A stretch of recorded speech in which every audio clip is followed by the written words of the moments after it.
Poverty is the complete lack of the means necessary to meet basic personal needs such as food, clothing, and shelter.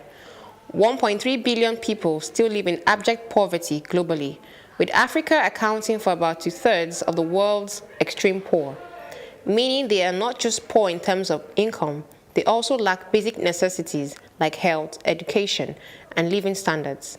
And if the current trends persist, Africa will account for 9/10 of people living in extreme poverty by 2030.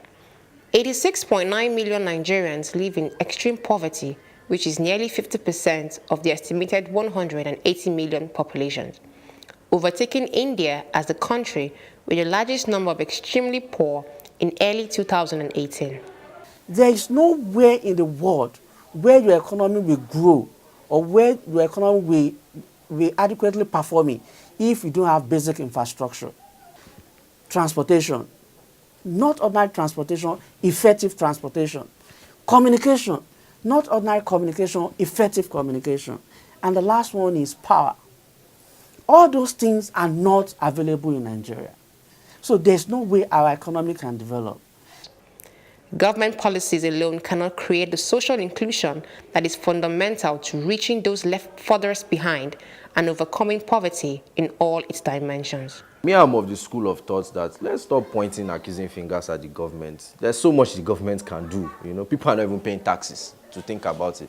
So there's so much the government can do. So let's start solving problems by ourselves. 13 million children in Nigeria are out of school due to poverty, and individuals like Joseph have taken it upon themselves to contribute their quota in eradicating poverty. What we are doing in Khan Foundation is that we are providing this education for children, especially children living in underprivileged communities. We are giving them education for free.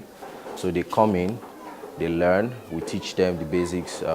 Initially when we started out as just a small learning center, but we've expanded. Currently we have over 300 children. People are focused on endowing communities. That is going to where poor people live, giving them food, giving them clothes and all that. But in actual sense, that is not eradicating poverty. For me, I'm of the school of thought that we should begin to embrace empowerment, not endowment. Only by creating and sustaining democratic governance with collaboration with the private sector will it be possible to build an inclusive world where all people can enjoy their full human rights and lead lives with dignity. Susan Jasper for Plus TV Africa.